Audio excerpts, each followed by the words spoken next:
Thanks for clicking on this video. Be sure to subscribe and click the bell icon and turn on all notifications to keep up to date with the latest information and discussions. If you think having an extra Saiyan on the battlefield is going to make a certain problem go away, then yeah, don't hold your breath. Hey guys, MasakoX here. Now for this slot in the What If Weekly schedule, I thought we'd go off on a little bit of a tangent somewhat, still in the world of what-ifery on the MasakoX channel, but just not a specific part, but a particular special. You see, back in the early days of the What Ifs, there was a rule that I tended to follow, and in some cases still do, but I'm trying my best to avoid it. In order to make things not too complicated in terms of the lore and stuff that I hadn't really thought of yet, I kept the future Trunks timeline when he comes back in time to give the warning about the androids constant. So it's the same timeline that he's coming from. You know, multiverse theory and all that. I did make a couple of exceptions to this rule, but for the most part, in nearly every single What If that I did that bit, yeah, Trunks' future was still not that fun. At first, this was pretty much okay. But when we get to the Dragon Ball Super part of the What If Raditz timeline, and especially with Goku Black and stuff like that, it just gets a little bit, you know, feeling like it's a missed opportunity. Having this take place in the future brought to light to some people that, man, there's so many missed things here we could have done with Raditz or Ranch or something like that, now that we've got a bigger lore to play with, much so than we did in part 3. And I've got to be honest with you guys, after I made that part with Goku Black and Raditz and stuff like that, I was regretting my decision with just playing it safe in terms of future Trunks. So today, let's change that. Consider this video a sort of a retcon, as it were. But we need to get to the point where future Ranch is a thing first, so let's focus on that. And before we start, big shout out to Chancellord for giving me the idea to come up with this special of a What If, because his DeviantArt page contains a pretty cool future Ranch Trunks comic with 17 and 18. It's pretty brutal, as it were, but you really guys need to check it out and how quickly he's been developing his skills. I mean, really quickly. Go and check it out. I'll leave a link in the description. Let's jump back in time to around about part 3 of the What If Raditz story. But we're throwing in a bit of history of Trunks here. So, there is no Trunks to come back to this timeline to warn about the android, so things are going about pretty easily with Goku coming back, It means that all the training that's going on when Goku comes back, it's not as intense as it was before, but I get the feeling that Raditz would want to try and keep up with things and want to try and outdo his brother now that he knows the Super Saiyan ability. And also I think it's down to this point because Raditz and Goku hadn't really got a chance to really make up for lost time. One of them was either passed or stuff like that. It meant things didn't really get done and they really didn't get to know each other, so this is really the biggest opportunity they have. There's a lot more training going on than the original History of Trunks timeline, but that doesn't mean that Goku escapes the heart virus, and this thing still takes everyone by surprise, especially Gohan and Raditz. Raditz had to deal with the whole fact that his brother's life had ended again, and they couldn't bring him back with the Dragon Balls this time because there's that caveat that you can't wish people back that, you know, succumbed due to natural causes. Ranch, now about 18 months old in this timeline, isn't really aware of Goku's passing, and neither is baby Trunks, but boy howdy, they will be aware of it soon enough, if you know what I mean. 6 months later, androids 17 and 18 are activated and begin their reign of terror upon planet Earth. They set about taking out the majority of the Z-Fighters, with Piccolo being the biggest casualty because obviously, Kami's gone, no Dragon Balls, all that kind of stuff. Vegeta is also no match for the androids because he's barely been able to tap into the Super Saiyan power, so he has no ability to hold them off. And I only get the feeling that Raditz would only just be able to barely hold them off for the time being due to all the training that he did with Goku. The Raditz of old was a very cautious, cowardly individual, so he would take very much big measures to keep up a very careful attitude and therefore keep everybody safe and also knowing when to turn tail and run. He's not strong enough to defeat the androids, but he's strong enough to be able to at least keep the majority of people safe that are, you know, still around. In this case, that's Gohan, Chi-Chi, Bulma, Launch, Ranch, and Trunks. For the next few years, Raditz has to take the mantle of the world's strongest fighter who can try and put up some kind of challenge to androids 17 and 18. But really, it's still the androids who are in charge here. During this time, he is imploring everybody around him that actually has an opinion to make sure that Trunks and Ranch begin training as soon as they possibly can, because they are the Earth's last hope, that if something happens to him, somebody has to be able to defend the Earth. As far as he's concerned, as soon as they're able to walk and talk, that's when they start training for real. And that is something that Launch and Bulma are very much against. They're just toddlers, so why should they have to be able to train? Their bodies won't be able to take it. Unfortunately, Raditz doesn't get his wishes of training them when they're toddlers, but once they reach the ages of 7 and 8 respectively, that's when they can start training properly. With the help of Gohan, who is now about 17 or 18 years old, they set about training Trunks and Ranch to get them up to snuff.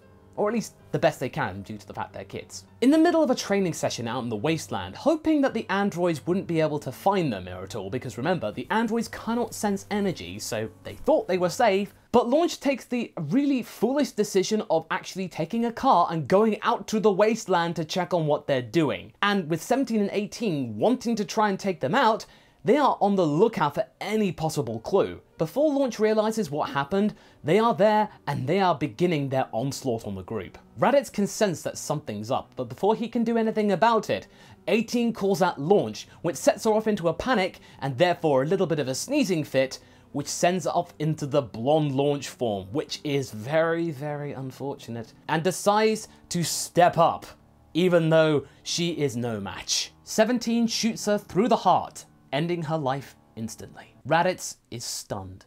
Usually, when somebody they know falls, or if there are too many civilian casualties, the thing that Raditz would do with the group is to make sure that they retreat safely, but not today. This is the woman that he loved, and she is now gone. Raditz goes ballistic. Despite Gohan's protests, Raditz powers up to the maximum power he could reach and immediately charges at Android 17. He is completely unaware of Android 18 being right there and being able to intercept him. This is exactly what 17 hoped for. You know, emotions, stuff like that, compassion. Yeah, Raditz is really toast. But before they actually snuff him, they do give Raditz credit. The coward actually stepped up for once. They do not hold back, and after a grueling few minutes, their job is done. Gohan tries to help, but Trunks and Ranch are right there. They are completely vulnerable. Gohan now has to take care of them, and he has to be the one to make sure that they get away safely.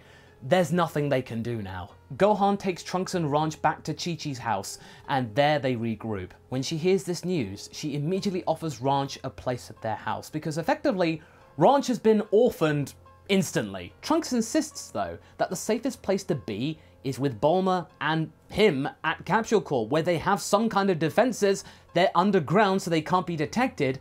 It's much safer in West City. This sets off an argument between the two, but Gohan is the intermediary here, and he puts his foot down, saying that right now, the safest place for Ranch to be is with her aunt. And this is when Ranch has a delayed reaction to what just happened. She just witnessed her parents, bite the dust, and she just immediately breaks down. And everyone stops what they're doing, and they all embrace together, because that's all they can do right now. No more words are said, at least for now. We then have a bit of a time skip to age 780, when Ranch and Trunks are now in the early teens. They have still been able to keep up the training regime, but they haven't been able to make a dent on the androids. Gohan is their master, and despite Chi-Chi not wanting to get Ranch involved because obviously what happened to Raditz, and that now he's gone, there's no hope, but Gohan now insists, after seeing much more carnage from 17 and 18, that Ranch and Trunks are the only thing that they've got going for them. They have to step up. This ends up in a complete spat, which effectively sees Ranch decamp to Capsule Corp with future Trunks, and Gohan effectively, disowning Chi-Chi. She's now just left off in the mountains on her own with very little communication with the remainder of her family, except Ox King, for obvious reasons. Would Ranch actually make a difference? Would she be able to go Super Saiyan before Trunks? Well, you might think that, and despite the inclusion of a Saiyan tail, she and Trunks have not gone Super Saiyan. They're getting close, but, no donut yet. The incident at Super World still takes place, and despite the extra pair of hands in Ranch, they're still not able to really do much against 17 and 18. In fact, Ranch is a little bit more of a liability, so it's a miracle that Gohan just lost one arm. Gohan has to split the remaining sensu beam between the two of them, which means that they're not able to fully recover. They can just about get out of there undetected, but they're gonna need some time to, rest up. Do the events of Pepper Town still occur, Masako? Well, yeah. This moment, though, gives birth to Super Saiyan in both of the kids. Trunks gets absolutely impertinent, and Gohan has to knock Trunks out. Ranch, completely stunned, expects the same thing, but Gohan just says, don't even try. just take care of Trunks. And he just flies off, with Ranch just left there, completely abandoned. Ranch is just left there processing, just tending to Trunks to make sure that he wakes up safely. And she's just left there, not sure what to do. But she then decides, I'm not gonna listen to Gohan right now. He needs my help. But then she immediately senses something bad happen. And this is the moment when Trunks can sense this too and wakes up. Gohan falls to the XL dance technique much like Raditz, and he curses himself for not being able to anticipate this. When the kids find Gohan in the rain, both of them are distraught. Together in a tornado of yellow energy, they both go Super Saiyan at the same time. The ground around them not only turns to rubble, but turns completely to dust as they pound the ground in frustration.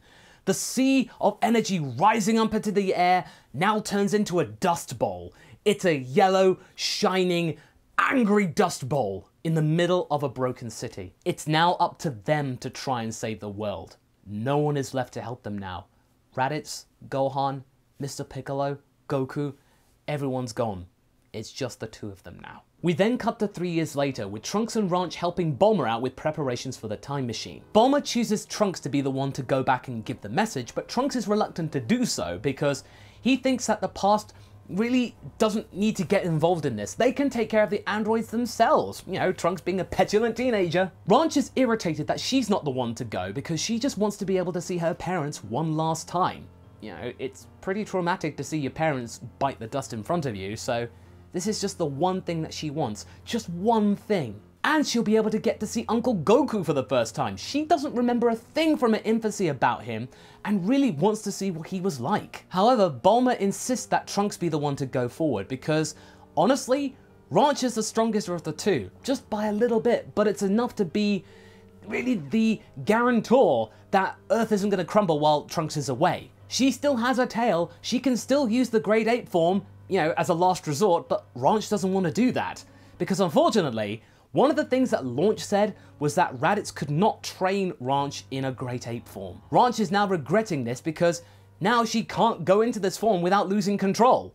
It's completely useless to her now. But the last thing they need right now is even more destruction by a rampant monkey. The news then breaks that the androids are attacking a local city, and the pair of them immediately decide to drop the argument and go out and help, if they can. Trunks and Ranch go into a Super Saiyan form, and they're able to put up a better fight than Trunks could do on his own in Super Saiyan, but it's still not enough to overwhelm the two bots. Trunks and Ranch are on the back foot, with Trunks coming off worse, being knocked unconscious by a rampaging 18. 17 is about to finish him off, but Ranch comes in with Trunks' abandoned sword to try and do some kind of damage, because Trunks does love that sword, and really, it's a prop, a weapon, whatever, it's some kind of a distraction and they need it. It's just useful enough to send the boss flying away like a baseball, but it does split the sword in two at the same time. But this is just enough of a distraction for the androids for Ranch to grab the unconscious Trunks and get the heck out of there. And besides, 17 and 18 are now just bickering with one another because remember, they are siblings. With Trunks now out of commission for the moment, Ranch then decides to volunteer to go back in time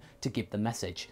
But just as she's actually giving that message, Trunks wakes up and insists on doing what he was asked to do. Ranch is angry about Trunks' stubbornness, but at the same time she is glad that he is still alive. A year later, the time machine is ready to go back to the past. With Trunks and Bulma ready to actually give the last checks, Ranch is nowhere to be seen. Bulma is really confused as to why that is, but Trunks just says, she's probably just blowing off some steam or angry or something like that. He flies up to the cockpit to open the lid to the capsule in the cockpit and is immediately stunned to find what is inside. Ranch is curled up in the corner like a ball and winks at Trunks, motioning to keep quiet. Not a word. Trunks then blushes, saying that there's only room for one person to comfortably sit in there. Ranch then chuckles and teases Trunks further, saying she doesn't mind getting a bit cozy with Trunks. Trunks is blushing profusely, with Bulma asking what on earth is taking him so long getting into the cockpit. Trunks then just goes, nothing mom, I'm just getting in.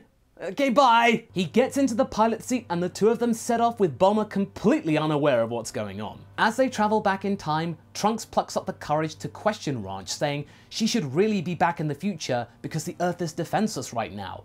What made her decide to come back? But Ranch says, well, what good would it do with her being there? They can't do anything with both of them there, so she may as well come back with him. And besides, it's time travel. As far as they're aware of, they'll be back before they left. Trunks grumbles, saying, yeah, that's true, but the principal, but is immediately stopped in his tracks with Ranch kissing him. And, you know, teenage boy, that's gonna stop him. Ranch then thanks Trunks for playing along. Ranch doesn't need to interact with her parents, she just wants to see them one more time. After that, she'll be able to make peace and she'll be happy. And that's when we go into the main timeline of What If Raditz Turned Good and where we leave things for right now. So what do you guys think? Do you like this arrangement where both of them go back into the past? Do you think this is going to make a main difference to the timeline? Leave a comment below and let's get this discussion going. Anyway, I hope you enjoyed this video. Until the next one, be sure to like and subscribe. Catch you later!